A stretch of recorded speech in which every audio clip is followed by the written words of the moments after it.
Well, good afternoon and welcome to our July 20th, 2023 Legislative Subcommittee. My name is Al Royce and I have the privilege of chairing this subcommittee. We have an agenda today starting at 11 o'clock and hopefully ending by 1:30. I know a couple of the committee members have hard stops. This meeting is being held in a hybrid format. We have with us some members live and some staff live, and there's some of us that will be joining us via Zoom and virtually. There are a couple of members who have indicated they will attend who are not yet here. So hopefully they will attend as we go through roll call. So with that, I'd like to again welcome you and thank you for attending. And I'd like to turn it over, introduce our staff that are here, Kathleen Wentworth, our esteemed Roundtable Coordinator, Angela Montiz, our Roundtable Administrative Secretary, Jean Raddell, who is virtually with us, our Aviation Technical Consultant, and Bert Ganog from the airport is with us as well. So thank you very much. Kathleen, are there any special guests that I need to recognize? We have remotely from San Mateo County, Lisa Aozaza, and I believe do we have other people on yet? Is Mr. Newsom on or? Okay, not yet. Okay, well, thank you. There may be a couple more guests that will be joining us. Other than those, we'll introduce you making presentations. And when that happens, I will acknowledge and recognize them then. For that, we'll now move on to roll call. Ms. Wentworth, would you please proceed? Chairman Al Royce. Present. Member Pam DiGiovanni. Present, and thank you to the chair and to all of you, the staff, for allowing me to do this due to medical injuries. Thank you. Thank you, Ms. DiGiovanni. Mr. Lopez. Mr. Newsom. Ms. Robin Pang Maganaris. Ms. Schneider. Present. Thank you. We have 3 members present. Okay, thank you. Based on the new state requirements, we no longer need a quorum for the subcommittees. So although I think we needed 4 for a quorum, we can still proceed with the meeting. So with that, we'll move on. Do anticipate a couple of the other committee members who indicate they would attend that they will join us. And if so, I'll recognize them when they join the meeting. And Angela, if you could please let me know when you see them, when they come on the virtual meeting. Okay, with that, the first item of business is public comment for items not on the agenda. Staff will note any written comments and allow members of the public to speak. Can we turn off? Yeah. With that, Angela, if I could ask you to please advise the public on how they may participate using public comment. Thank you, Chairman Royce. For those attending the meeting on the Zoom video conference, we will use the raise hand feature in order to organize any public comments. During the general public comment period, I will ask those members of the public who wish to comment to click the raise hand feature to speak on that agenda item. For those joining by phone, please press *9 to indicate your desire to speak. When you hear your name called, I will prompt you to unmute your microphone and inform you that you may begin speaking. You will have 2 minutes. And at this time, Chairman, we have nobody wishing to speak in chambers and no virtual hands raised for items not on the agenda. Okay, let's give it a couple minutes. And again, this is for non-agenda items, if anybody wishes to make a comment. Seeing no hands raised, we will close the public comment for non-agenda items and we'll move into the meat of the meeting. We have 4 segments today. We're going to start with setting the stage, a couple presentations to let us know where we are with respect to the FAA reauthorization. We'll then move into the meat of the meeting, which is effectively reviewing a draft letter that's been written with respect to our comments to the FAA and to members of Congress with respect to our comments on the FAA reauthorization. Then item 3 is a general discussion over items that members of the committee or the public may wish to see in future meetings of the legislative subcommittee, and then we will adjourn. So hopefully we can get all that done. I will, before we get into the comments by our guest speakers who will set the stage, I did want to make a couple comments. I do appreciate all the work that's gone into this. This process is one that's constantly changing. And in the last couple of weeks, there's been a rash of activity. So even this morning, we've had to make some changes. And I anticipate that the letter that we hopefully approve today to go to the roundtable at the August 2nd meeting may well have to be edited a bit too as additional changes come through. And we'll be cognizant of that. So while our goal this morning is to draft a letter for submission to the roundtable, it will be, I guess, as Kathleen indicated, a quote unquote, almost complete letter, because we'll make some changes as needed based on recent changes. I do want to thank a number of people who have already submitted comments on it. And as we get to the letter, I'll make reference to that. First item on the agenda, I'm very pleased to welcome back to this subcommittee, Emily Tranter. Emily is the Executive Director and the National Coordinator for the National Organization to Ensure a Sound Controlled Environment, otherwise known as NOISE. And Emily will give a brief update on the status of the FAA reauthorization, along with Gene Riddell, who I've asked to make some comments too following Emily. So with that, Emily, let me turn the floor over to you. And thank you for being here. Absolutely. Thank you so much. Can everyone see and hear me? Apologies. I am traveling. So as you can see, I am in my car, but can everyone hear me okay? Yes, we can. Thank you.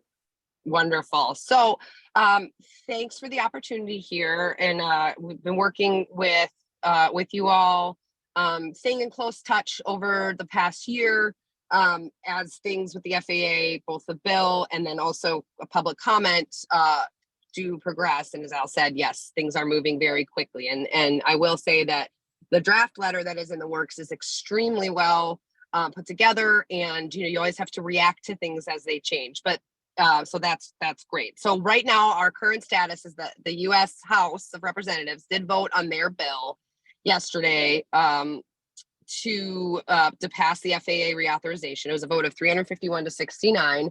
And it was bipartisan. There were a lot of very many amendments offered related to noise policy in the committee. Those did not pass the floor. The House will now wait for the Senate to move their bill out of committee, which has been stalled on issues like pilot training and expansion of DC slot rule, which would allow more planes to fly into National Reagan, which is in Washington. And that's been kind of a perennial fight or disagreement between East Coast legislators and West Coast legislators. So we will now be looking towards the Senate bill. And traditionally, Senate is a little bit more difficult to kind of negotiate on noise issues simply because they represent the entire state. However, the California delegation, including your House delegation and Senate delegation, is very aware of the issues impacting SFO. But from a national policy standpoint, that tends to be difficult because it is such a small slice of their constituency. So we're working with the National League of Cities and applying conversations or pressure to make sure that that outside of and within the reauthorization process, but outside of it as well, there are considerations for noise impacts and all of the sort of iterations and complexities that you all see at your airport and that are being seen across the United States. So I know this is just a brief update because we are right in the middle of negotiations, and the impact of having both letters to committees and to leadership in the Senate and House is really, really important. And then in addition, there's a public comment opportunity that I know you all have been working on, and the noise organization is also working on as well. So I am happy to answer questions. And I know that Gene is going to speak as well. So that's the update that I have today. Thank you, Emily. I think I might hold questions for you until we have Gene's presentation, then we'll come back to the two of you. So thank you. Great. Gene, I appreciate you being here this morning, and I know you had updated some slides that you prepared a week or so ago. They've changed a little bit, I guess. So if I could ask you to please help us set the stage for our discussion on the letter. Floor is yours. Can we unmute him? I think Kathleen's trying to. Can you hear me okay? Yes, now we can. Thank you. Okay, good. So first, could I ask Emily a question? Yes, please. Yeah, so you had mentioned that the House Rules Committee voted, I think it actually approved today, but yesterday or today, either way. But you had mentioned that there were, I believe, 104 amendments to the House Rules Committee that they were voting on. Did I hear you correctly that none of those were part of the final vote? I'm sorry, Jean, it seems like we lost Emily. She's no longer on the Zoom line. Oh, okay. All right. I guess I will not ask the question then.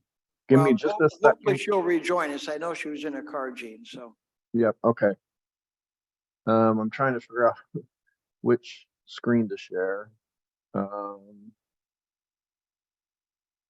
There we go. And can you tell me what the top line of that is? You're on slide number 3, the The- details of the House bill. Is section 135 on that? Yes, yes. Okay, okay, because I had 2 versions. This is an updated version, even based on what I sent you previously. So, so basically, I just want to talk about what's on the 2 bills. There are, and you have them in your letter, I believe. In fact, I think you have one more on land use compatibility that I may have overlooked. But these are the 8 or 9 amendments or provisions that are included in the House bill. Clearly, there is a lot of attention in the bill to aircraft noise. Even the fact that the first one there, section 135, requires the FAA administrator to appoint an aviation noise officer. That has not ever been done before. I do think in the previous reauthorization, they had in there the noise ombudsman that I think some people were thinking that that noise ombudsman would actually be what is called here the aviation noise officer. But the way that the FAA implemented that was that they put what they called community engagement officers in each of the FAA airports regions. So like the Western Pacific region, which is yours, has a community engagement officer. So I think this section is trying to then make it more clear that they also wanted a single person in the US to be responsible for aviation noise within the FAA. So that does this. And then the other ones are reviewing and revising Part 150, which is the land use compatibility program. That's a voluntary program offered by the FAA, and it's to reflect all relevant laws and regulations, and including Part 161. And Part 161 is the regulation that directs how to go about implementing use restrictions at an airport. And I think I have mentioned several times to the roundtable over the years that really Part 161 is written in a way that basically no airport would have a use restriction, such as a curfew during the night and things like that.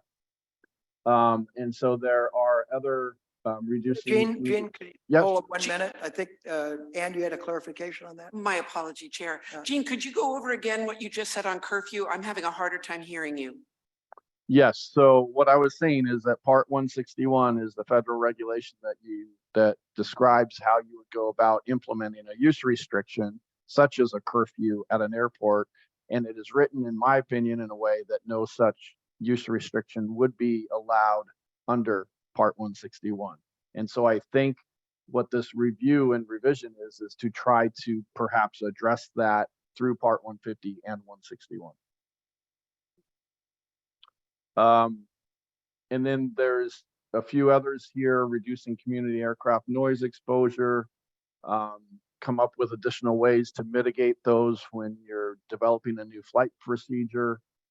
So clearly, what has happened with the Northern California Metroplex is an example of the FAA implementing new flight procedures and really not taking much into account in terms of mitigation of those that are where the changes to those flight procedures occurred. Categorical exclusions, you're looking to update guidance on when the FAA and how the FAA should use their right to do a categorical exclusion. As you know, I think there's been a lot of press about categorical exclusions and whether the FAA should be able to use those when they change flight paths. Recommendations on reducing rotorcraft noise in DC. Don't think that affects you here. I did put in actually an ultrafine particle study that was done in here. I know there's been some talk at the roundtable periodically. I know you're only focused on noise here, but I added this one that they're requiring the National Research Council to conduct a study on the effect of airborne ultrafine particulates or particles on human health. And then aviation and airport community engagement to establish an airport community of interest task force to evaluate and improve existing processes within the FAA and how they communicate and engage with the community. Also want to set up and establish a communication collaboration program and third-party study on aviation noise metrics. And we've talked quite a bit over the last few months on noise metrics, actually probably forever on noise metrics on this roundtable. So they are requiring here that the FAA actually get this study done on aviation noise metrics. So what I was going to ask Emily before I did my presentation. She has rejoined us, Gene, so. She has. She Okay. has. Okay, so Emily, I had a question because you had mentioned that the House Rules Committee voted to approve the House bill for FAA reauthorization. In that, yesterday I saw there were 104 amendments out of over 350 that they originally had that were attached to theirs. But I thought I heard you say that none of those were included in their vote to approve. Is that what I heard correctly? Oh, Is she here? I'm sorry, Jean, it looks like she's still having some issues. I'm joining. sorry. She was on and now I think she's been disconnected. Okay. Well, I'll suffice it to say now that my understanding is that they did include those 104 amendments, and there were another 8 amendments addressing aircraft noise. So clearly a lot of attention on aircraft noise in this bill, considering that there were 104 additional amendments by the House Rules Committee, and 8 of those specifically address noise. The next slide I wanted to talk about, and so this has been approved now through the House. They're completely done with their version of FAA. Gene, if I could, I didn't Yep. understand. So you said there's been 104 amendments in, which passed included to HR bill. What's the 8? I didn't understand the 8 you referred to. Well, I haven't gone over those in detail at this point. I just said that there was another 8 amendments that had to do with aircraft noise. Oh, I got you. Right. Yeah, in addition to the 104. In addition, no, as part of the 104, part that of the the House Rules Committee Gotcha. added in addition to these sections that I am listing here. So Gotcha. these sections were part of the House bill that was approved, but then the House Rules Committee, before their approval, they added another 104 amendments, and I thought Emily had said those didn't go forward. So I wanted to question that because I thought they had gone forward.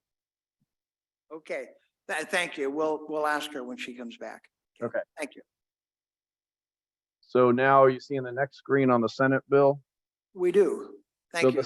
So as Emily said, and I'll even restate it more emphatically, the Senate is stalled on FAA reauthorization at this point.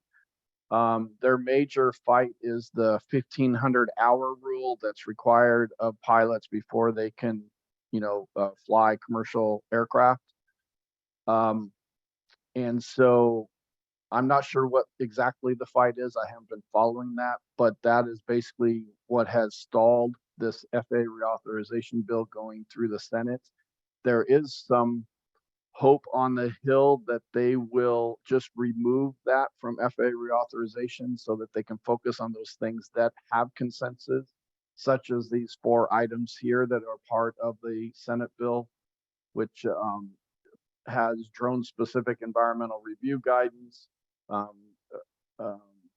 report to appropriate committees on Reauthorization Act of 2018, Section 181, which dealt with supersonic aircraft, and the establishment of an aircraft noise advisory committee. And this last one is noise mitigation at Boise Air Terminal in Boise, Idaho. And my understanding of this is that this senator put this in as a sole amendment so that aircraft would stop flying over his residence. That's what I have been told. So these are the Senate bill provisions. Again, it is stalled at this point because of fighting on one of the major particular issues. Again, the pilot training, as Emily put it, or it's specifically the 1,500 hour rule. Okay. And that's really what I have to share. If you want, I can bring up an email that I sent to Kathleen just a little bit ago with what those provisions were for the 8 provisions of the 104 that are in House Rules Committee, if you want me to go over those real quickly. Were those the amendments by congressional members? I mean, those were the. They was set forth by the House Rules Committee before they voted. Why don't you put them passing on? the If you bill. could bring them out and make sure we're all on the same page. Pardon me, through the chair, Emily is back. Ms. Chandler is back. If Jean wants to go back to the questions she had. Emily, welcome So back. sorry. That's I tried. okay. I know you're in a car. I appreciate What's that? you. Yeah, it's actually good timing, Emily. So one of the things I thought I heard you say was that the House Rules Committee did vote. I thought the vote happened today. You said it happened yesterday. It doesn't really matter. It was voted to pass, but you said that those, because there were yesterday 104 provisions that were voted to approve into the bill that they voted on. I thought I heard you say that none of those actually got through approval. Is that correct? No, several did. So the Rules Committee voted what was made to order and what wasn't. And there were lots of noise provisions that were voted made to order, which means they could be included. But the House passed the whole bill. And by our going through the amendments that were included, not all 104 of those were voted on to be, voted on as amendment as the final package. So, okay. yeah. So you don't know which of those 104 were part of the final, correct? Right. There are, so we've been going through the list this morning. But the House has passed the full Exactly. bill. No. Yeah, Yep. Yeah, they're done. Right. Yeah. Okay. So thank you for that clarification. So there were 8. If you want me to, let's see if I can. Yeah, could you put them on the screen? Yeah, give me just a second here. I found it, so let me share it. Well, I don't think they did. I'm going to ask them and see what they are and make sure. Okay, are you seeing these now? Not yet. There we are. We're seeing legislative update.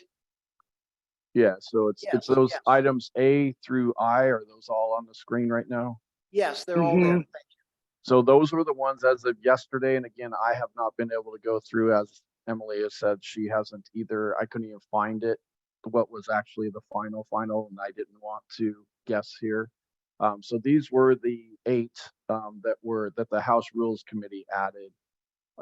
As you see, a community collaboration program, utilize cloud-based interactive digital platforms to help engage with the communities on aircraft and environmental review processes, revise the representation and task force on aviation and airport community engagement to include communities around airports.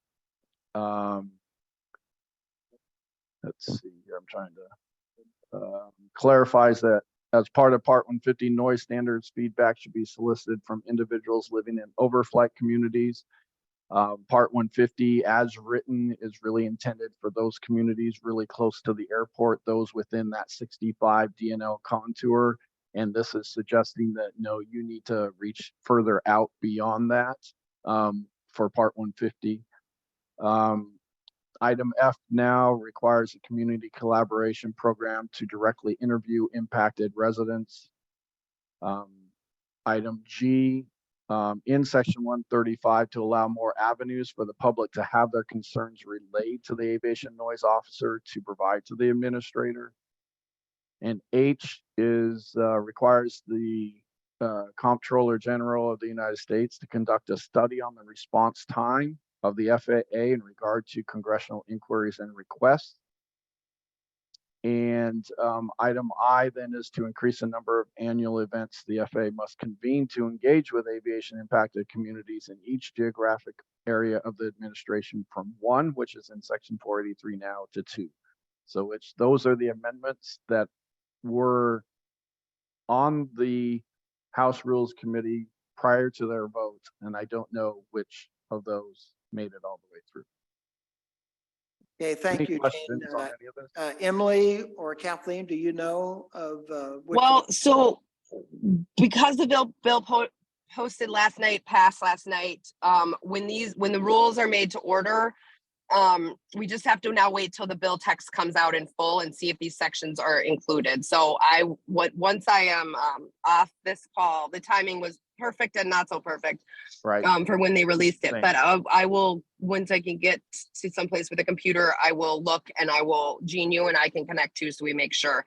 I will also call the committee to see if they'll list out the included amendments that were made made in order, that the committee, Transportation Committee, and then the full House did include. Thank you, Emily. We'll have to get clarification. As I said, this is it's still in flux, I guess, is probably the best word, as we try to figure out what was done the last few days. Been a lot of activity. I also ever moving. Yeah. I also want to thank our resident citizen, Darlene Yapley, for providing some information on this as well. Hopefully she's on the call. But I know she's been in Washington monitoring as well, so she may have some input during the comments. With that, I want to thank both of you. Stay on the line, I hope. Let's take it to the council for any questions or comments they might have with respect to this presentation. Again, the meat of our meeting is going to follow this when we actually go through the letter and talk perhaps in some more specificity about some of these provisions. But if there's any questions over where we stand with the FAA reauthorization, let's first go to any of the council members. Council member Schneider, or member Schneider, I'm sorry. Thank you, Chair Royce. Mayor. That last slide, Gene, that had the A, B, C, D, E, F, I'm going to refer to that one. There was an item E over there that talked about the FAA having to pay attention to overflight communities. Again, it sounds like no one was lobbying for those of us in back of runways, but given that there are reverse flow off 19 and 1, would our cities, Millbrae, Burlingame, Millbrae, Burlingame, Hillsborough, be included in E overflight communities? I don't see why it wouldn't be, because again, you do have opposite flow.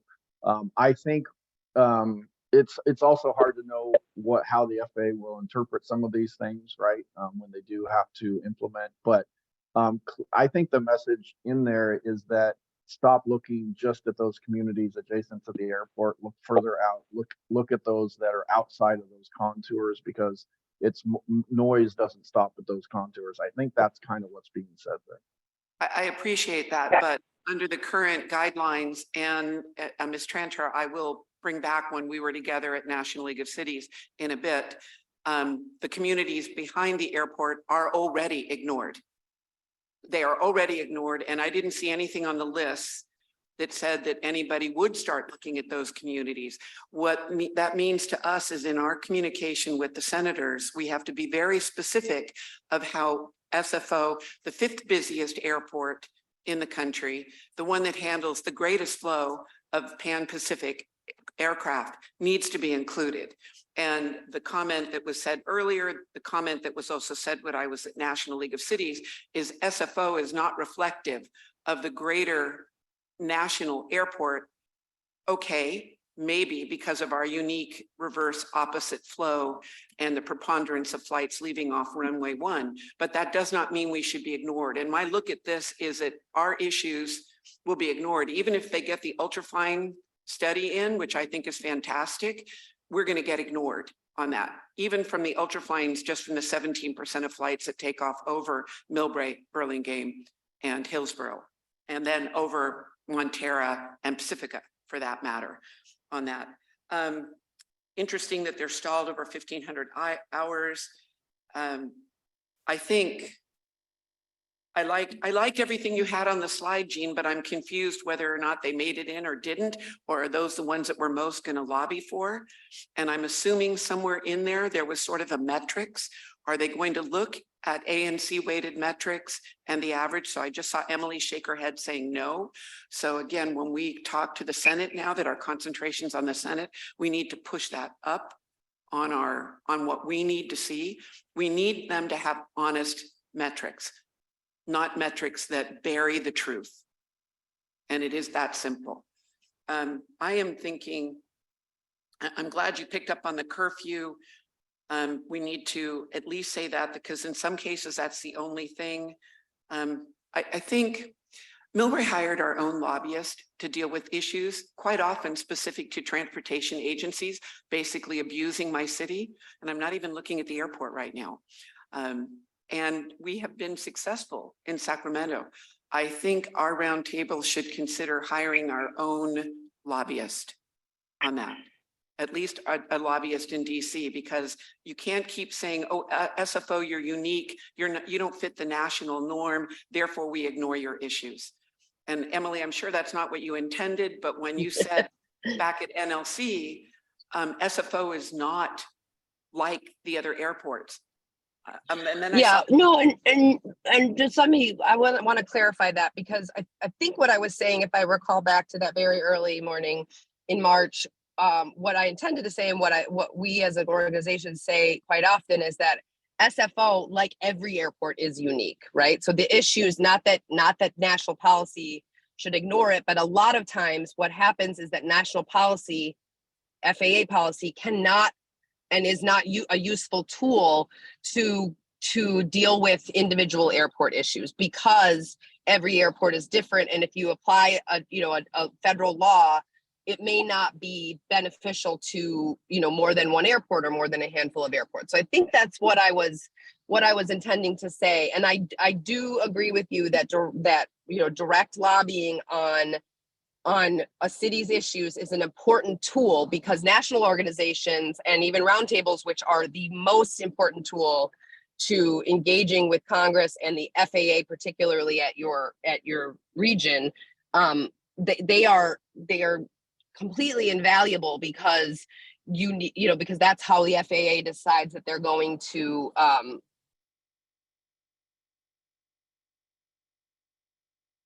think we lost.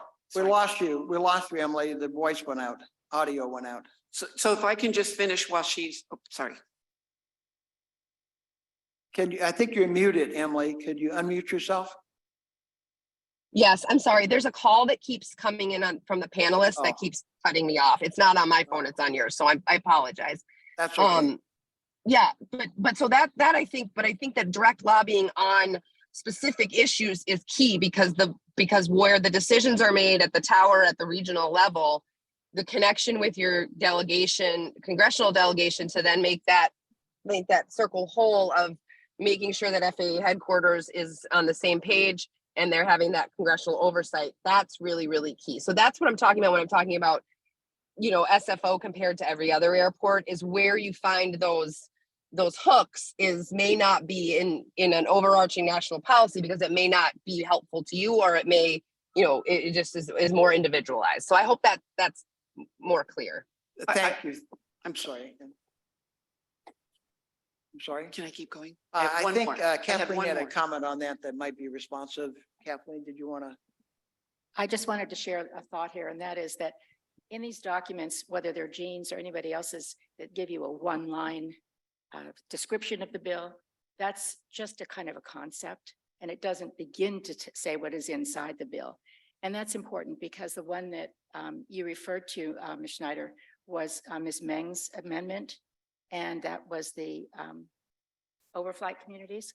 And this one actually defines the overflight community as an area which is located under the flight paths or that experiences noise annoyance from such aircraft or airports. Can't be happier. Thank you, Kathleen. Yeah, and it's also, we're seeing it on slides. Ms. Tranter, thank you for that explanation. Basically, if we ever had the public paying attention to this or the median, that for federal legislation, they take basically the average, what issues might impact the greatest number, and they move forward on those bills. However, on Jean's list, or on that list, there was 481. The U.S. Comptroller General specific for DC airspace. So it seems to me we should be advocating for something just like DC. They're complicated, several major airports, military airports. Golly, that sounds very familiar. So if we could be looking at something like 481 for our airspace with 3 major international airports, municipal airports, military airports, obviously having the Coast Guard, maybe that's how we approach that. So Jean, wherever that 481 came from, if we could get that or get SFO included in that, that should help all of us.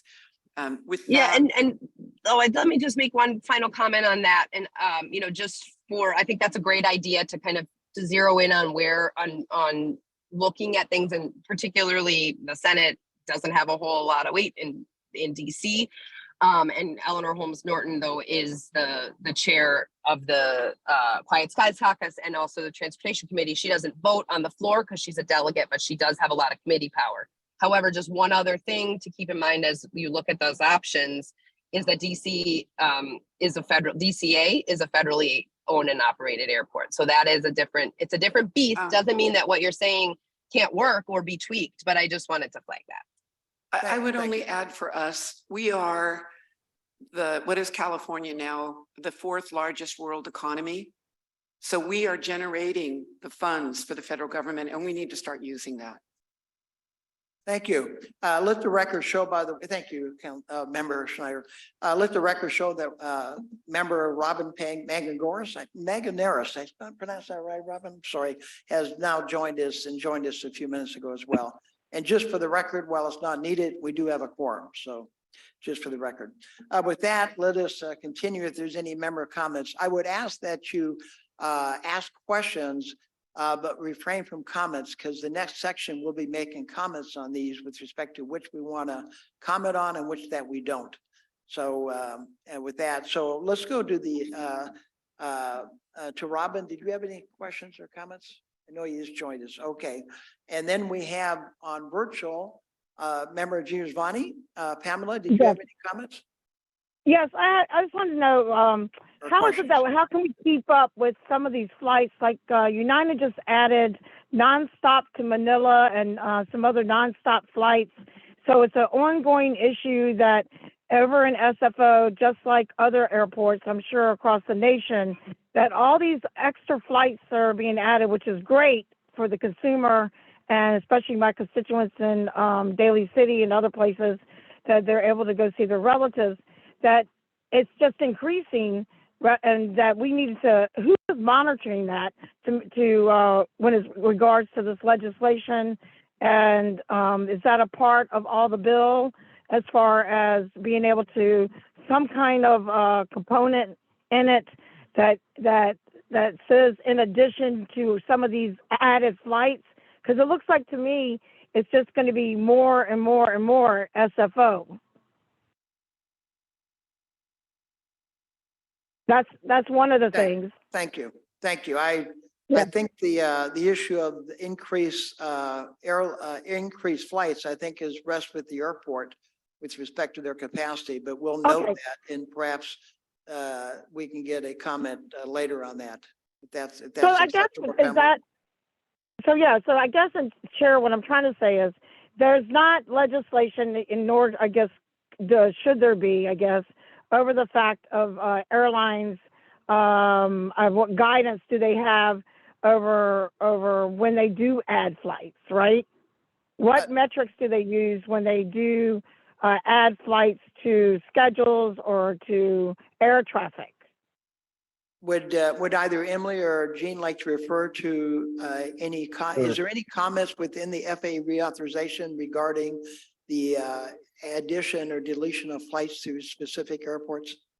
Yeah, I can answer that somewhat. The short answer Thank you. is, yeah, the short answer is no, there isn't anything. The little bit longer answer is that currently it is in federal regulation that an airport nor the FAA can control the number of flights in and out of an airport. It is capacity driven for airports. They can only handle so many, but there is legislation currently that does not allow for airports to regulate and even restrict airlines from increasing their schedules.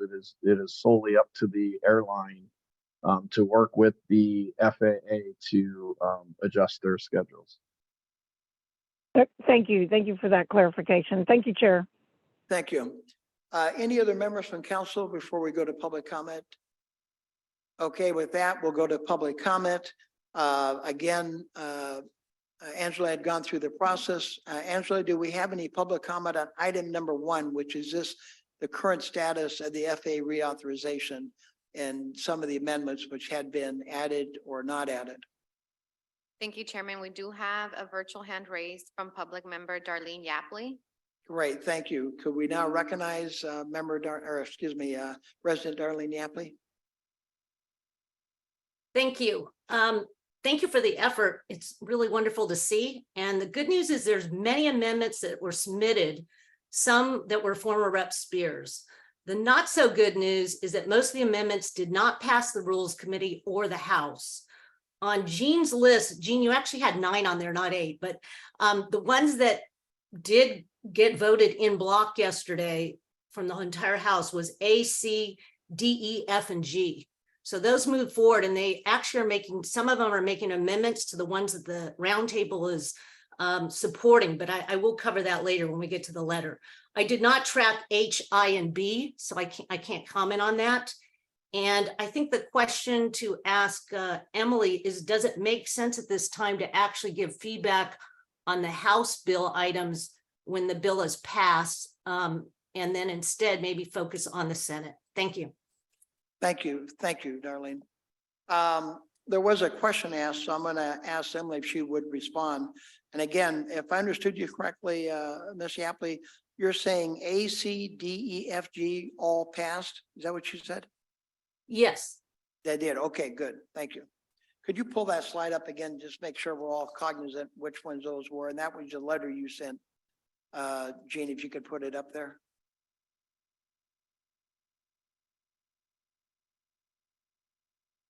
And Jean, you're muted. Jean, if you can unmute. Yeah, that Thank letter you. there. So, Yep. So A, C, D, E, F, and G were the ones that passed. So B did not, and H and I did not. Is that correct? No, can you hear me? I did not track those other 3. They just weren't on my radar, so I can't speak to them. Gotcha. So just A, C, D, E, F, and G. Yeah, That that's I'm what. aware of. Yes. Yeah, that's what. Okay, great. Right. Yep. Great. Thank you. That's very helpful. That's actually very good news, I think. So thank you. Are there any other public comments? Chairman, with that, we have no further hands raised for this item. Okay, and no one in chambers have their hand raised or has submitted a card, so we'll close public comment on item number 1 and go to item number 2, which is the meat of the letter that we're drafting. And this is, as I alluded to earlier, the best word might be flux. It seems to change as amendments come in and go out on a regular basis, particularly the last couple of weeks. But there is a House bill that has passed, House Bill 39, House Resolution is the 3935, I believe. And it is now to the Senate, which might take a lot longer. It's a Senate bill, I believe, 1939. Our original plan was to draft a letter in response to the FAA, which we've done. There is a question raised as whether we should continue with it or should wait until we get a more firm resolution. I'm inclined, frankly, just speaking from the chair's perspective, to send the letter that we have, which is, I think most of it is on point with respect to our beliefs and our thinking, and then add additions as additional information becomes available. But I'd be open to council's thinking on that. Member Schneider? I agree completely. Member, So do I. and Yeah, member thank you, Chair. Giovanni? Okay. So Yes, let's I proceed agree. with, let's proceed with that. And again, the edits may be significant later on. You have, let me make reference, by the way, I just want to make a note for members of the public that may be listening in or people listening to it later. The original bill was a fairly extensive bill. I think I was told it was 773 pages before all the amendments. And there's been, as Gene pointed out, I think you said, Gene, there's over 350 amendments that had been proposed, and that's at the House side. It's, I do want to applaud our staff, and particularly Kathleen and particularly Jane and all those who have worked on this going through it. I know Kathleen has gone through and looked at not only the descriptions, but has gone through the actual language and looked at what the actual language has said on these, on most, if not all of these key provisions. And that takes a fair amount of time. And I know for a fact that she spent the weekend before the 4th working on it because she texted me a couple of times. So I want to thank you and Jean for all the effort into this. There is I do want to note that in your packet, we have the original draft letter that we want to make comments on today, and we'll submit it to the roundtable April 2nd, August 2nd for their consideration, and for other edits that we may make between now and then, because there may be some because of the state of flux that it's in. Number one, with respect to the Senate bill, we may have to consider a later date comments on that or the final bill. But for now, I think we need to focus on the HR bill because that may set the stage. With that, let me go right to the item number 10. As I said, as Emily explained, Congress is currently working to fund the FAA for the next 5 years. It's a regular 5-year process. We'd like to edit and send a letter that the roundtable will approve a final draft to be sent to members of Congress. You see the distribution list. And based on feedback from Council Member Schneier and from Kathleen, we're going to add our 2 U.S. senators. They were inadvertently omitted. So thank you for pointing that out. 2 California senators. And it's also a similar letter, if not the identical letter, will be sent to the FAA administrator. So that will be the basic distribution. We'd like to include 2 things in that letter. One, our position on the current bills and their amendments. And secondly, we also like to make some comments on issues important to us, whether or not they're in the current bills or amendments. And some of this is based on prior legislation that was introduced by Congresswoman Schneier. Part of it is based on comments made at the most recent roundtable, and some of it is based on the letters that we have previously sent.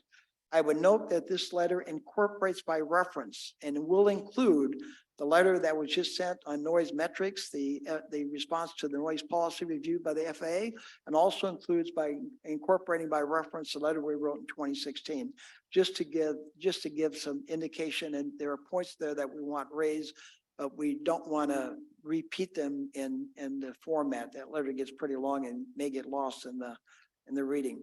There's also attached to your exhibit some of the comments that we previously made and a list of aviation noise-related bills originally introduced by Congresswoman Spear, which is being reintroduced. 7 of the 8 provisions in Congresswoman Spear's provisions, she had introduced 8 separate amendments to the House bill. 7 of those 8 are being reintroduced by Representatives Mullen, Representative Eshoo, and Representative Panetta. And so they are being resubmitted.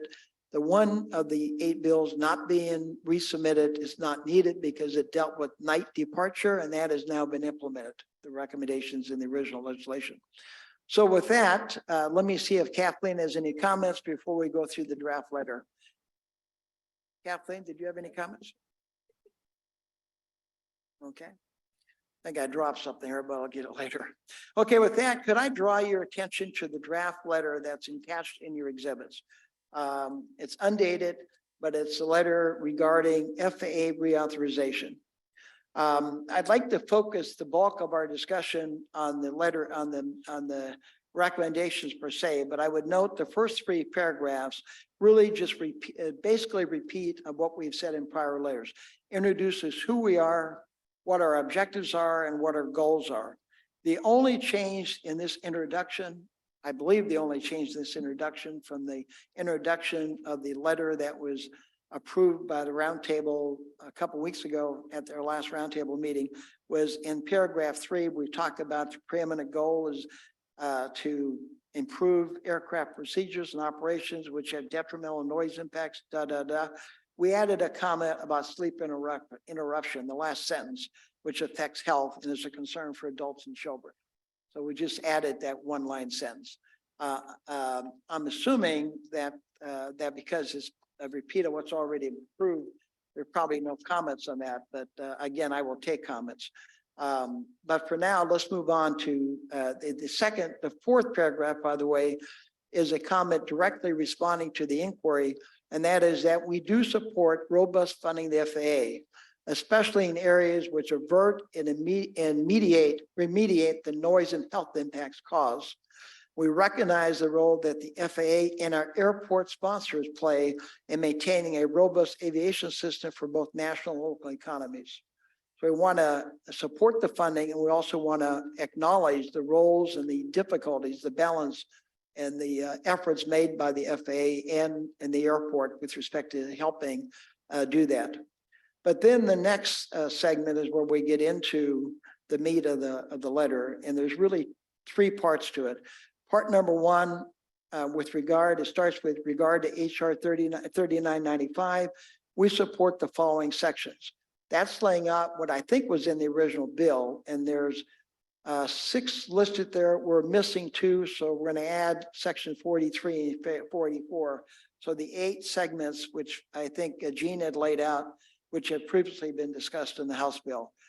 That's the noise compatibility planning and program, the noise officer, the part 159 noise standards, the reducing community aircraft noise, the recommendations on reducing rotorcraft noise in DC, and Councilmember Schneider will come back to that in a minute. And then the third-party studies on aviation noise metrics, and then 43 and 44 dealt with the noise officer and community involvement collaborative effort. Again, these are brief abbreviations for what is a more comprehensive and more detailed discussion. And we have that available. Did I miss one? Oh, we're also 478 category exemptions. Thank you, Kathleen. That should be included in there as well. So the 9, I guess, right? As Darlene pointed out. So we are saying that we do specifically support those 9 areas in the original bill. So let's stop there for a minute before we get to the amendments, which is the next segment of this letter.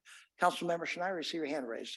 Hi, Chair. I just was, what page on the packet? I want to make sure I'm on the same page. It's page 2 of the letter.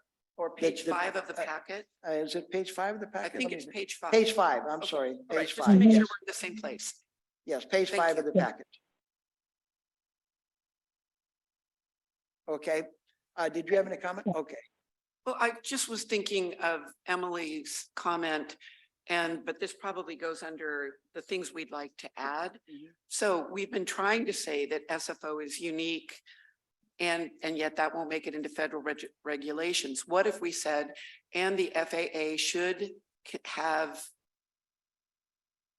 I can't wordsmith it right now, but here, let me just dump it out there and see if Kathleen can make it work, or Jean can. What if we have an amendment for the Senate that every airport has unique characteristics and the FAA must acknowledge and work within those unique characteristics? That should get every senator's vote, because every senator is going to believe, and it's true, that the airports in their state are unique.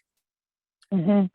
I think I like that suggestion. I might add it under the 3rd segment when we talk about things important that we want to add to. Chair, this. where you think it best fits, I just was thinking about how we can get more people on board with us to get those 51 votes to get out of the Senate. Yeah, I like the thought, and we get back to the fact, and again, it's relevant.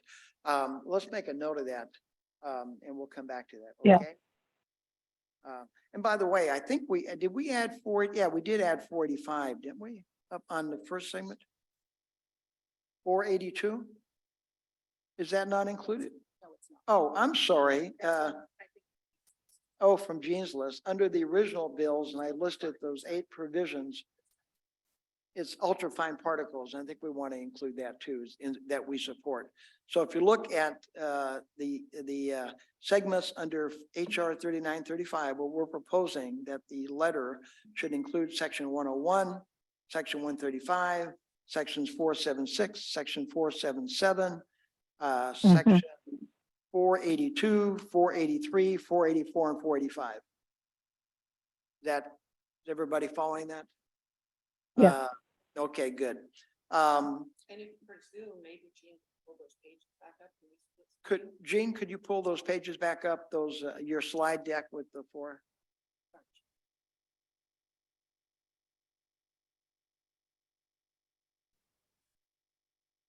Jean, are you there? Sorry, I'm muted. Which slide Yeah. do you want me to Could you bring back pull up? that? Yeah, could you pull that page back up with those 9 segments starting with section 101 through 485? Okay, seconds.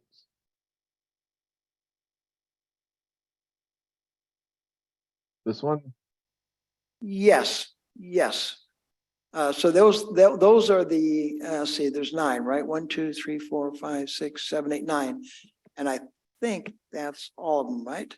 So those a little bit more discussion of the sections that we specifically want to indicate that we support as part of the original bill. Yes, Kathleen, please. Want to make a comment? Oh.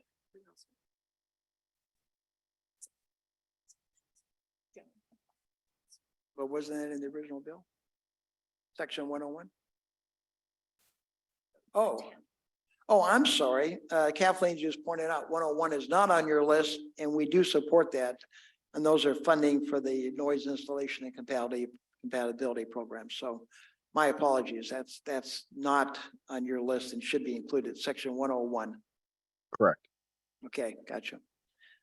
Jean, I noted you had a comment or suggestion. Would you mind voicing that? Because I think it makes sense that you had just texted Kathleen.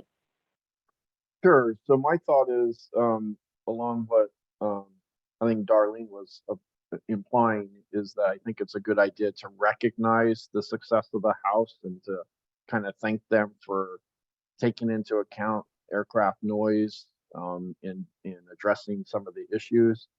And then I would turn it towards, so first thank the House and then encourage the Senate to include those measures addressing aircraft noise into their bill, because that's ultimately the one that gets, signed by the president. And so, you would want to not only include anything that's in the House bill that you support, but then I think it also would open the door to things that Ann has been bringing up and wanting to put in even a little bit more for them to consider, because remember, theirs isn't final yet.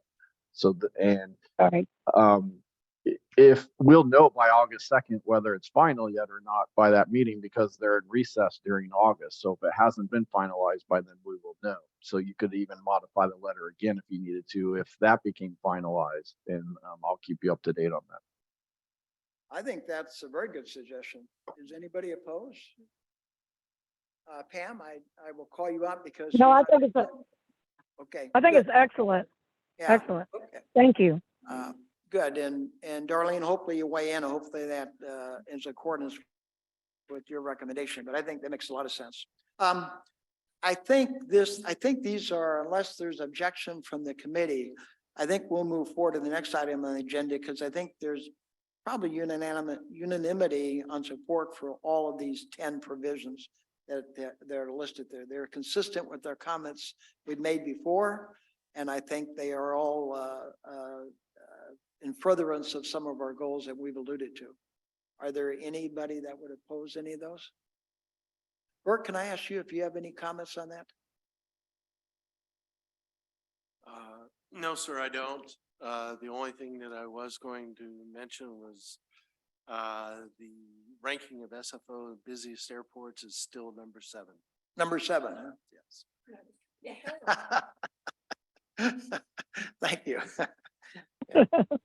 Okay. I would also say that the letter was vetted heavily at our roundtable. Yep. So it's being consistent with all the other member input on that. So That's yeah, good go point. forth. That's a good point. Thank you. So with So that, one the last- second, If I could, yes, just please. one other thing is that there are several provisions that the House Rules Committee included. Emily and I were going to try to find the final that were actually part of what was approved. I think those are probably worth inserting in here as well. I just thought I would throw that out there. Yeah, any that the Rules Committee also considered, we should note with clarity about whether it passed or not, but note our support or note the thank you or these are the kind of things we'd like to see moving forward. Emily, I'm So we'll sorry, have the clarity on that. we Oops, sorry, couldn't my hear phone. you. It was, could you repeat that? I couldn't understand what you said. Helps if I take my finger off the speaker. I said that I think that's a great idea. We can clarify which, even if there were amendments that weren't ruled in order, we can certainly call those out as things we want to see as continue to be considered or pushed forward if there's ones that we support, because if they weren't included in the bill because just of, if they were made to order, meaning if they're germane, we can still say these are the, clarify even further to say we support these, they didn't move forward, but these are the kind of things we want to see discussed and included in federal policy.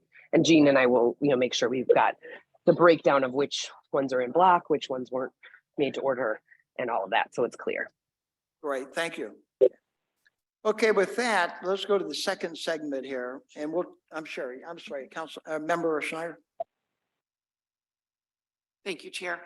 Keeping up with new technology, a couple of weeks ago, the news reported, and I believe the company might be in Belmont or San Carlos, the new flying car is being released. So, I think somewhere in the letter, we had a list of all the new technology. Let's add in the flying car.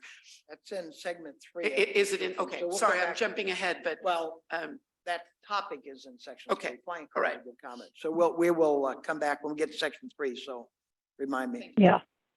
Okay, so let's go to the second segment, which is regard to amendments that have been agreed to or proposed. And frankly, our original comment was we wanted to call out particular amendments that we supported. We also wanted to call out the ones we oppose. In reviewing that this morning, I think we concluded that there's an awful lot that's being proposed that we did not support. And if we spend the letter on that, it might take up the bulk of the letter. So we thought we might focus more on that which we support, which is the first segment of that. I'd be interested in committee's feedback on that. But with respect to the amendments we propose that we would support, that would get back to the to which ones, the A, B, C, D, E, F ones that the ones that we just talked about. Could we put those on the slide there? Do we have those?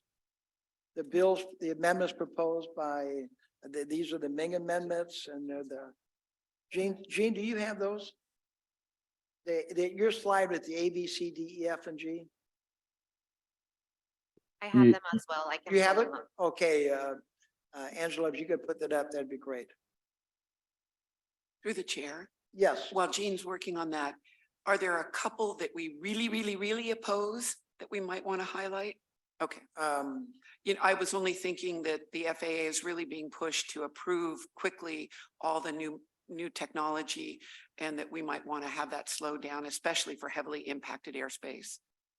But maybe there's no place in there. Okay. All right. I understand there's a lot of amendments, many of which we would strongly oppose, some of which are highly partisan, but that to start listing them would take a while. So that's what I'm being told. And so we can always write an addendum if something looks like it's got some steam, but of those amendments, they don't look like they have steam right now. So on your slideshow right now, on the slides, excuse me, you'll notice under the letter the ones that I think have made it in, and I think we'd want to support probably all of them, right? Even the ones that didn't make it in, A, B, C, D, E, F, G, H, I. Be interested in any feedback on any one of those if you think they ought not to be supported. But the first one, A, is soliciting feedback from communities impacted as part of the community collaboration program introduced by Congresswoman Eshoo. The next one introduced by, do not know Congressman Johnson from, was that South Carolina or South Dakota? I can't read it. South Dakota, indicating utilizing cloud-based interactive digital platforms to meet community engagement, and agency coordination in the environmental review process. I don't see why we wouldn't support that. The third one, C, revises a representative in the task force on the aviation and airport community engagement to ensure that multiple airport communities and communities around airports are included. I think there's been some discussion in the past that those task forces are not fully representative. And so this would ask that they be more representative, as I'm reading it correctly. And Kathleen, correct me, because I think you've read the literal language. Section D would be ensure deliberate engagement with local community groups. I think we've been arguing for that for a while. And by the way, if there's any comments from council or members, and Pamela, please speak up if you have any comments as I go through these. E is clarifies that as part of the Part 150 noise standard update, feedback should be solicited from individuals living in overflight communities. I think that's a critical one because a lot of these overflight communities are outside our roundtable. Their input should be considered. And I'm thinking that's what they're saying here. Number F requires a community collaboration program to directly interview impacted residents. I'm not sure the extent when they say directly interview. Conceptually, I like that. I don't know the details of that, but conceptually, I think that makes sense. G would be section 135 to allow more avenues for the public to have their concerns relayed to the aviation noise officer to provide to the administrator more avenues. That makes sense. H requires a comptroller general in the United States to conduct a study on the response time of the FAA administrator in regards to congressional inquiries and requests, in addition to requiring, where am I reading here? The FAA administrator to annually testify before Congress on the agency's efforts, activities, objective plans to engage with Congress and the public. I do know from having spoken to our Congress people in the past, there's been some concern about the FAA not being responsive. So I could well allude to even to them, not just to citizens. So I think that probably is supportable. What's the next one? I, Senator Congressman Scott from Georgia. What does it say here? Engagement, revise section 43, engagement events to increase the number of annual events the FAA must convene to engage with aviation impacted communities in each geographic region of the administration from one to two. I'm not sure I know what that means. Does someone, Kathleen, could you explain that? This is the bill that establishes the community collaboration engagement. Okay, gotcha. And one of the requirements of that bill would be to have an annual event that the FAA would sponsor with the community and talk to them about issues of importance. So this amendment would say not just one event a year, but two. To two, I got you. Increase it from one town hall type event to two town halls. Okay. Okay, so those are the amendments. I'd like to get council's feedback or committee's feedback on that. Council, before you do that, council member. real Yes. quick, Jane? sorry, I think this is important to note that in item G, what the amendment was proposing was to strike out in decision-making process in section 135. Oh, So right, Oh, okay. that's a big change, right? So yes. you don't want to overlook that because that they're saying change section 185 by striking out in decision-making processes. So I don't know the ramifications of that necessarily, but wanted to point that out. So item G, I misread it then. It strikes in decision-making process to allow more, well, that makes, that would not be something I think we'd support if I'm reading that correct. Kathleen, do you have more detail on that? I believe I can find the exact language, I hope, but I believe it has to do with the fact that, I believe it has to do with the fact that the as written, talks about doing something in decision-making processes, whereas by taking that out, it broadens it and says not just decision-making processes, but all these processes. So it's meant to be broaden the avenues, not limit them.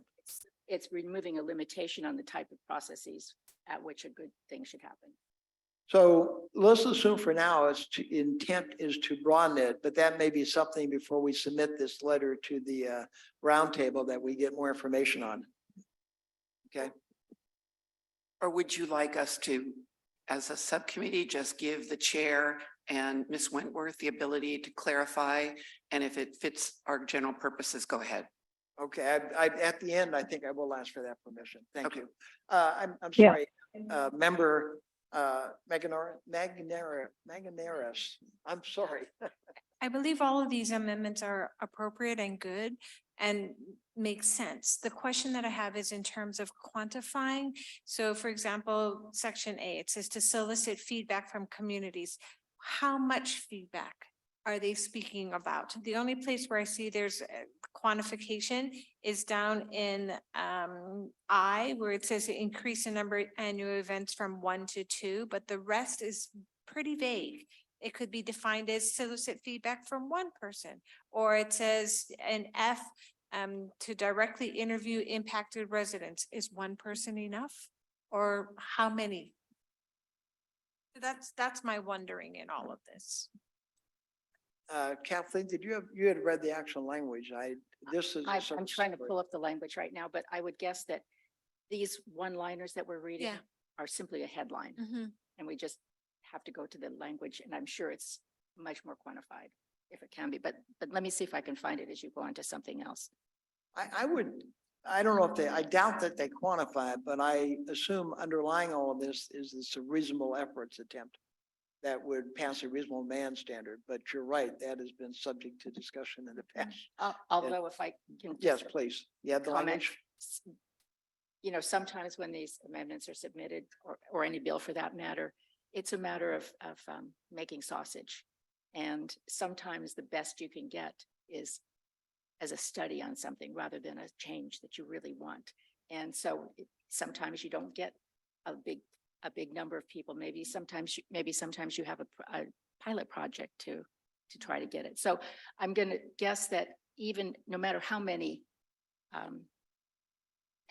individual items that may or may not be specified, this is probably as good as it's going to get for this run through on this bill for this reauthorization. I don't think we can improve on what they've done because that train's kind of left the station. But I definitely get your point. Member Schneider? I think that's actually a good point, especially for our new members. The FAA allows a person to make one complaint. If they make any further complaints, it's sort of ignored. And at the UC Davis, I sat next to some of the FAA staff who were in attendance. I said, I have done one complaint and I never heard anything back. So then he said, well, yeah, but did you get an email from this? So I dove through all my email accounts and I found something saying, we got your comment, but we don't understand. That's my one comment to the FAA. And I'm sure it was something very specific to ground-based noise, so discounted.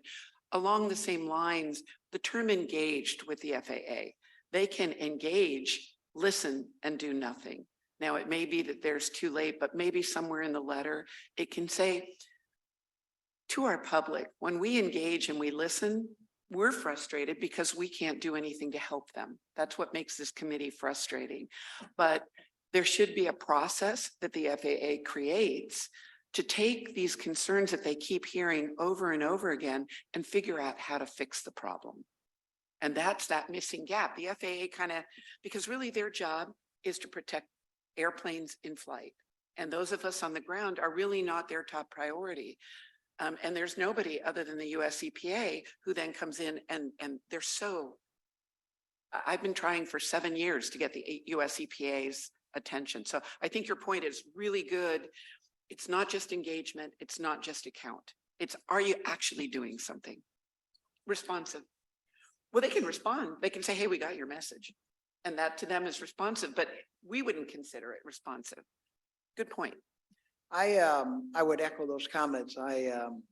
But I do think, I'm actually quite pleased at some of these amendments because they do expand the community involvement, which is something we've been arguing for, even though it's a step at a time and not a block at a time. So, but I think your point's well taken.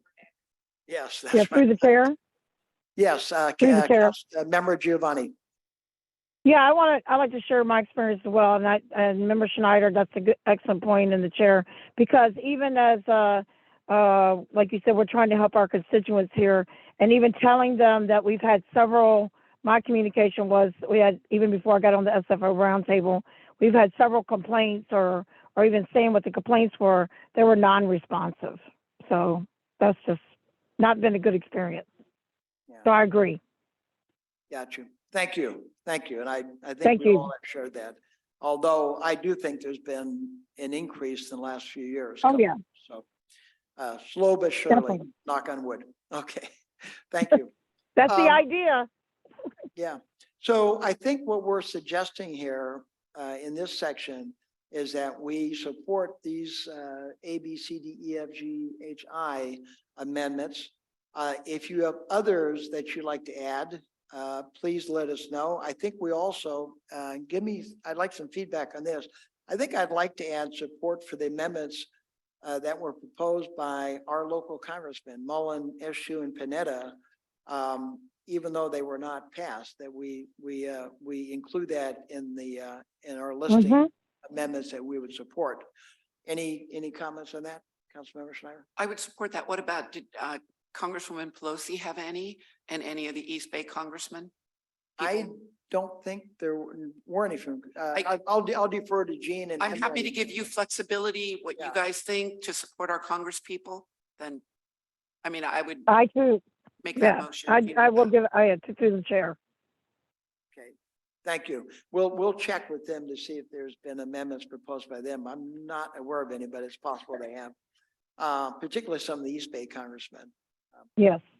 Okay, with respect to the second segment of that section, any that we oppose, again, our recommendation right now is not to go in any listing, but if anybody has any in particular, if they go through this monster of a bill and want to call out, please let us know, because if there's something particularly egregious that looks like it might be gaining some legs, we want to comment on it.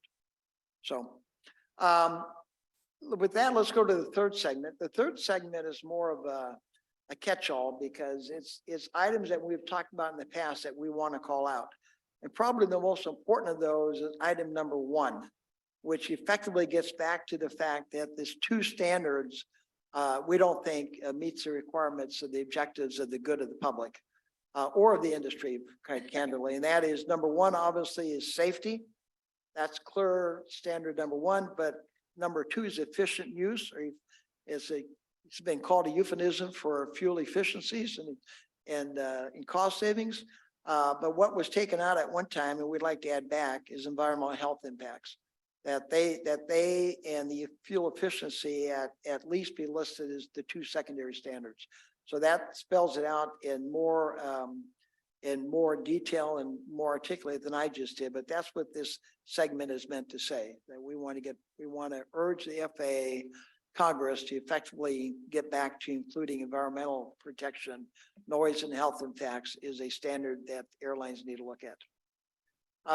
Items 2 through 9 are other items that we have previously talked about. And these are items that came not only from the roundtable discussion, but came from the last legislative subcommittee discussion that we had, in which we called out items that we wanted to list.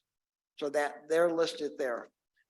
If we wanted to add something to it, and Member Schneider talked about adding a phrase dealing with uniqueness of airports around the country, I think we can do so right here. As the next item, item number 10. Well, I was just joking about flying cars. Well, It's our George Jetson comment here. well, I was referring to your other comment about the uniqueness of San Francisco, but your flying cars. Yeah, I would like to see that. Your flying cars is in item number 8, in which we talk about supersonic aircraft, urban air mobility, advanced air mobility, and that may include flying cars, by the way. But we do want to make a comment on evolving technologies. So that's what's Yeah. included in this segment. And it's, again, these are abbreviation for, or they're trying to articulate very simply and very concisely some detailed discussions we've had around each of these, including alternate metrics, which again, we're going to attach the letter that we just sent dealing with noise metrics. It deals with insulation requirements, even if you're outside of the contours, deals with the measurement of noise, including low frequency and its health impacts. Let's see, we talk about, we actually make a recommendation, and Bert, bring this to your attention, that we allow the airport directors to have more discretion to grant incentives for airlines willing to implement voluntarily nighttime noise and other measures. I'm always governed by the fact that if you look at some of the things that work locally, oftentimes incentives are much more effective than the stick. And we've had some success in that. And I think they're true across the board.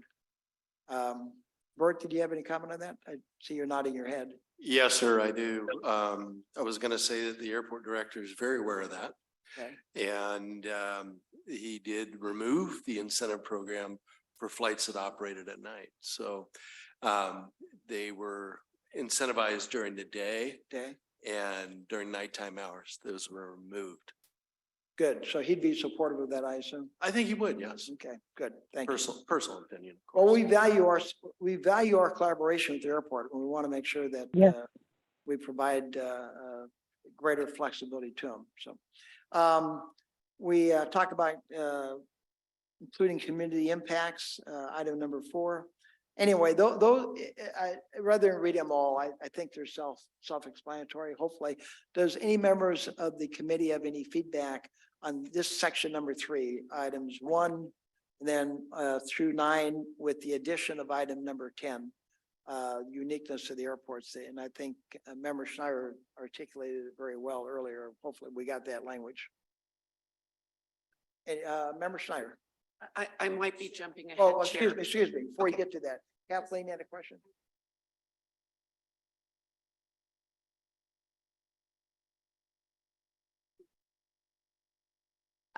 I have a note that Ms. Schneider had suggested the uniqueness, but I wonder if you could say the importance of that. Why is that important in noise? You're going to see hopefully a guest editorial in the Daily Journal about each of our city's uniqueness when it comes to housing and our ability. So basically every airport, if you're flying into Albuquerque, you're flying into the top of a hill, you've got to make a certain descent. We acknowledge that. Every airport's going to have something unique. And the FAA, when it considers its metrics and its contours, should take into account those specifics to an airport. And If I understood your comment, Member Schneider, is you're not specifically directing the SFO. You're saying is that airports, including SFO, have unique characteristics, and accordingly, when rules and regulations are passed, there ought to be some acknowledgement of the uniqueness of different airports, and they ought to have the flexibility to adjust accordingly. perfect. Like that? And that the FAA must consider those unique characteristics. And because it's for every airport, it should get that support. Yep. Yeah, I'm not good at wordsmithing on the fly. Thank you, Chair Royce. Thank you. My other questions, unless you haven't gotten to 5 and 6. I'm sorry, go back to 5 and 6? 5 and 6. Okay, could you put that back on the board? Yeah, Angela? 5 and 6, okay. I'm wondering if, let's look at our congressman, brand new congressman, absorbing a lot, brand new staff, not really familiar with the things that we talk about all the time, that we might want to slightly elaborate on those points. So for number 5, it might want to say, what are the alternative metrics? A and C weighting and above, really making the difference between nighttime and daytime. Okay. On that. And then on number 5 or 6, acknowledging that the FAA's neighborhood annoyance study found that people are feeling annoyance at 50 decibels, significant annoyance on there, and that they should be looking at that that study that the FAA has already completed. If we keep being locked into the 65 decibels, we're not acknowledging that the FAA has already admitted that there is much more annoyance at 55 and 50 decibels.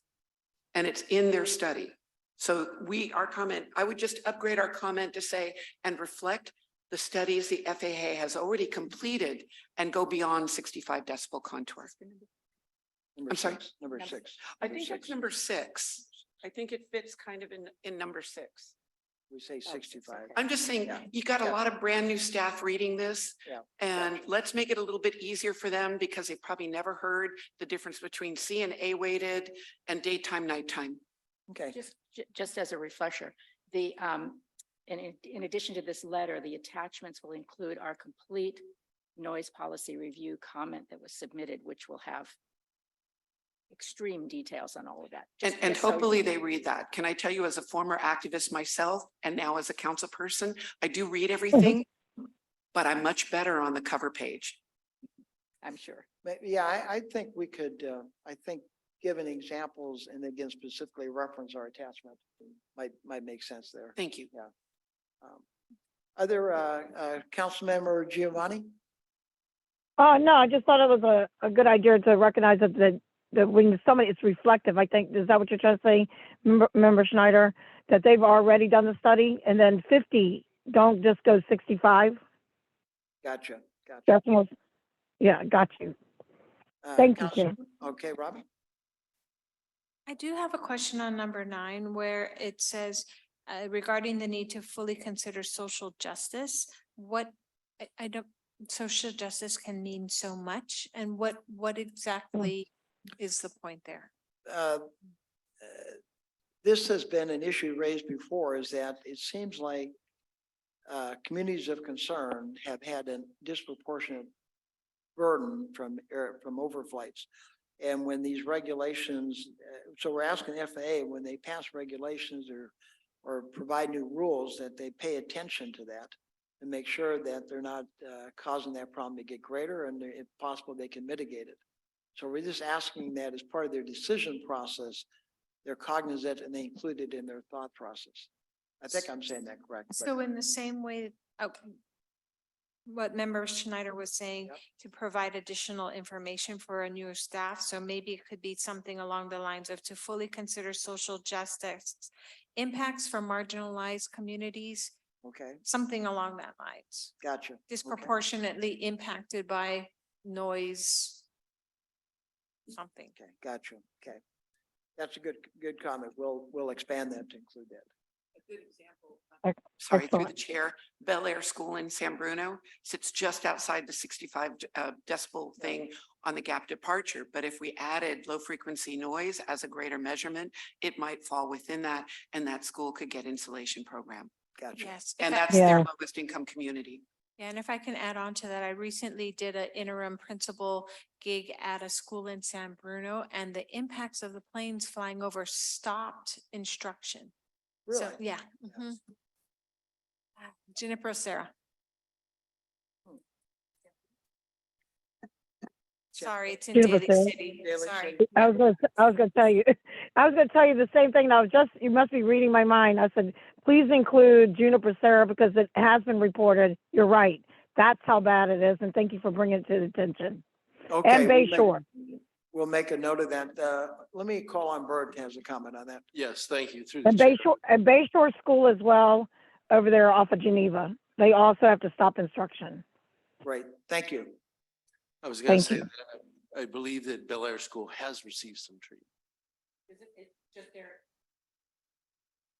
I'd like to hear that. I'm getting the calls from San Bruno. Mhm. But But- I thought they were just outside because the contour shrunk.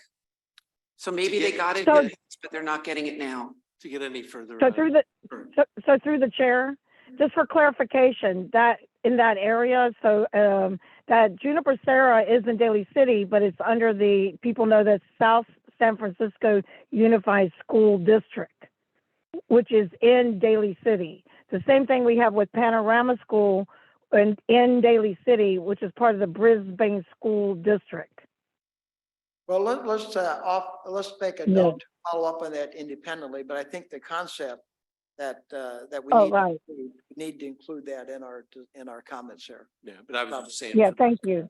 And I believe that, well, I don't believe that, I know that we will be having some information presented at our August meeting on the noise installation program for schools. Great. Okay. Thank you. Thank you. That's great news. Thank you. Okay. I know we're at 12, a little past 12:30 here, and I wanted to adjourn this here at 12:30. So let me, before we do though, I'm anxious for public comments. So are there any other council comment or member comments before we go to public? Kathleen, you have one comment? Let's do, right now, Kathleen, you want to give a comment before you take public Okay, comment? going back to number 5 and 6. Yep. As I recall the conversation, we wanted to make the notes about NES on item number 6. But I wonder if you would mind if we put it in item number 4 with the rest of the metrics?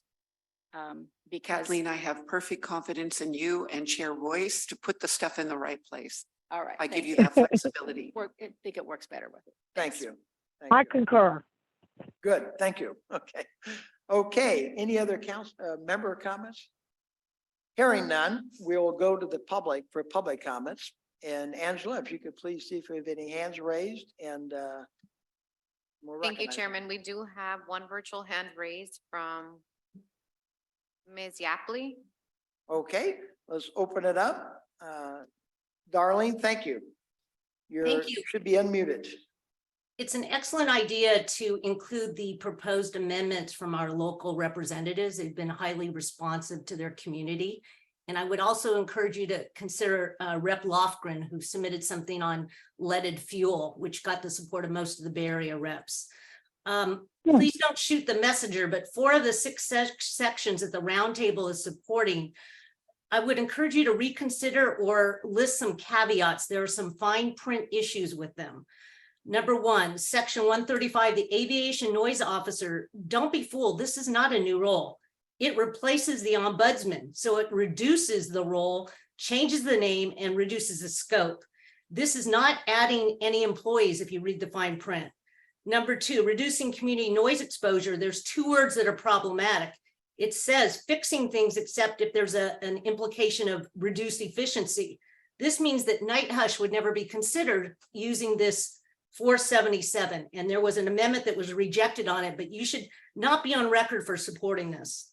Section 485, unfortunately, Lynch proposed 2 bills. They mushed them together, and this is not a metrics on noise. It's a health metrics, and it should be stating Division of Medicine, so we don't get scientists and engineers. And it also should be saying health impacts, which is omitted.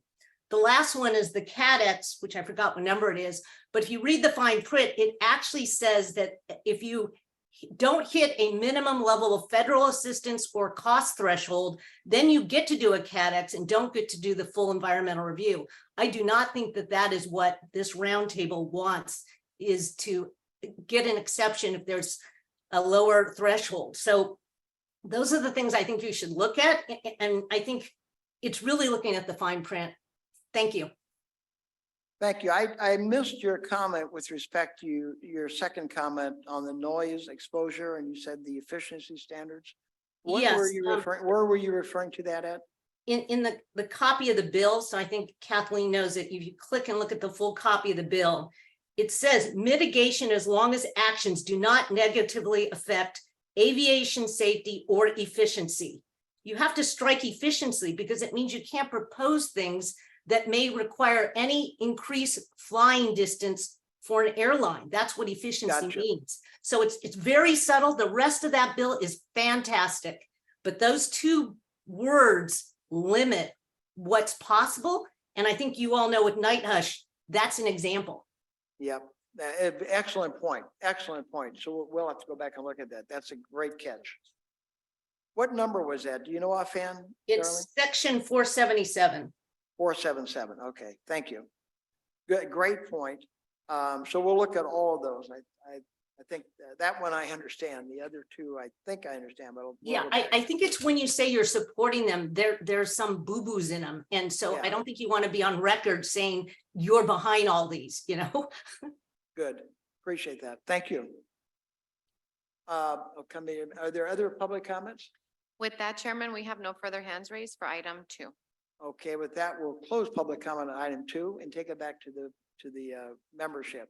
I'm just wondering if it would be helpful to you and Kathleen if public represent Darlene, because I liked everything she said, but if she were to send an email saying here, because I think she talked about 135, 477, and 485. I didn't capture everything. Would it help you? And I would support it if she said, be careful, you got okay, you're better than me. So thank you, Ms. Lee. I always appreciate your comments and that they're tested and specific. Yeah, I echo that. And Darlene, hope you're available in case we need to reach out for further clarification on your point she raised before we get to the roundtable. Okay. Yes, definitely. Excellent. Okay. Other comments from the council? Okay, if not, before I close this section, I would like authorization of the council for the chair and Kathleen or anyone that you choose to have permission to edit the letter based on the comments made and based on what may be coming up in the next 2 weeks before the roundtable. Again, whatever we change will be subject to roundtable approval. So it's not like it's a 1 or 2 person decision here. But I think we would like that flexibility because obviously since State of Flux, there may be many more changes. We want to be able to adjust the letter accordingly up to the final moment before we have to submit it. I am happy to make that motion. Do you want me to make a formal motion? Angela, what do you need? Don't need a vote? As Just long a- as it's an agreement, but no formal vote needs to be taken. Okay, okay. I am in full support. You got a unanimous support on that. And Robin, Yes. okay, we'll just let the record show without dissent. And agreed. And I would also say, I'm so glad you're doing all the extra work. Thank you. Yeah, and thank you, Chair. Thank you, Kathleen. Thank you, everyone. Great. Okay, with that, the last comment on the letter, and I'll take quickly, if anybody thinks that we need to CC people we don't have here, please let us know. I think we've got it fairly thorough. Again, we added this morning, Senator Feinstein and Senator Padilla. Anyway, if there are any others, let us know. We're happy to make this as widely distributed as possible. And once the letter is sent, we'll obviously have it on our website as well. So it's open for public discussion. Okay, with that. I have will- one comment. Do you please. think it would make sense to send it also to every member of the Fly Quiet Caucus? When I attended the hearings, the congressional hearings 2 years ago virtually, I was incredibly impressed by the Congress representatives from Massachusetts on Logan Airport. There was another congressman that was really good at knowing the issues, and maybe they could be additional assets. I don't know the senators because mostly FAA has gone through the House. I see no harm in doing that. Okay. And I actually think there are a lot of points in this letter that would be interesting and informative to them as well. So, yes, I Good idea. support. Thank you, Thank you. Madam Chair. good. Thank you. Thank you. Okay, with that, we'll move back to the agenda, item number 3. And I know time is short. This is meant to just give us an opportunity. If there are particular topics that you want for a future legislative meeting, now's the chance to raise them. You can do it now, or you can send us emails offline. I'm not sure when we have our next legislative committee meeting scheduled. It wouldn't be till later in the fall. But looking for topics of interest that relate to advocacy and legislation. Do any comments? Through the chair, really quick. I have a meeting with Caltran Division 4 for a number of transportation related issues. And I think we might, when we can breathe, look at what we might be able to do at the state level on noise issues, knowing that they get their data from the FAA, but maybe there's something we can do, especially for those communities of concerns and in heavily noise impacted areas. Gotcha. Okay, that's a proposed topic. Other topics from members of the committee? The other topic is, given that we just finished our work plan, we haven't voted on the work plan at the full roundtable. I am happy to go back to my city, but maybe if we could find out what it would cost the roundtable to have a very part-time in Washington, DC lobbyist that we should at least figure out that, and maybe we add that to the work plan. It is to direct staff to find out what it would cost and bring that cost back to discussion at the roundtable. Okay, national lobbyist. Yeah. national presence, okay.